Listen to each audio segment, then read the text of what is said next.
I love him with all that, because of all of that, on purpose. I love him on purpose. That is a romantic passage from the one and only Red, White, and Royal Blue by Casey McQuiston. Red, White, and Royal Blue is an LGBTQ plus romance novel. It is the gay rom-com we all have been wanting, but we don't deserve. This was Casey McQuiston's notable book, and she absolutely captured all of our hearts, including mine. It is such a popular book, and I can genuinely understand why everyone went crazy for it. Red, White, and Royal Blue mainly takes place in the near future in the 2020 elections. Our main character is Alex Claremont Diaz, who falls deeply in love with Prince Henry. Alex, the United States president's son, thought his whole life he was straight, but eventually falls for the Prince of Wales, Henry, who has known himself that he was gay.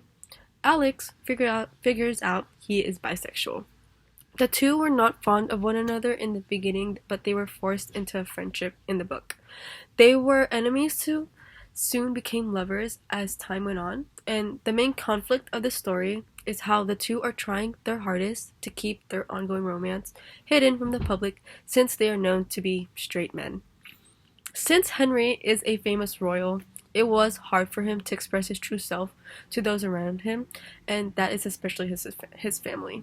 His family had expectations for him, which were hard for him to meet, and also Alex doesn't want this relationship of theirs to spread because it may affect his mom's, Ellen Claremont's, re-election, who was going against a very, very, very harsh Republican.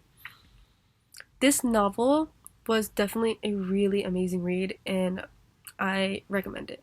I rated probably a 4 out of 5, since there were a few things that I kind of threw me off sometimes. It was almost a full 5, but again, there were a few parts that did throw me off, especially of how it was written in third person present tense, where we mainly follow Alex. Another small issue I had with the book was that I would have liked a little more depth and insight into some of the character dynamics, like the international friendships that were kind of written in. Also, Alex's sister being the only member of the family disinterested in a political career, and the fact that Alex's parents are kind of absent in their life, in a way, and many more. But aside from that, the book was very amusing. It was cute. It was funny. It never failed to make me laugh, and I feel so much in awe every single time I read a little part in the book between the two, especially when our main characters are together or they're texting or arguing. Is really cute. The book also really captured their love in such a beautiful way and light. I also really loved how there are characters of every color, how exclusive it is, and diverse the book was. That made it amazing. I think everyone should read this book, but also know it may be triggering since it kind of throws you back to the 2016 election.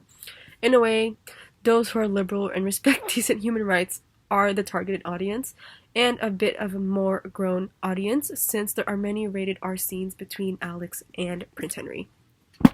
Nonetheless, I do think that this is a must-read for those who enjoy romantic comedies that just want to laugh and just want to feel really gushy inside. It's you should have an open mind and an open heart if you're thinking about picking this book up. Overall, I personally do think Red, White, and Royal Blue is a masterpiece.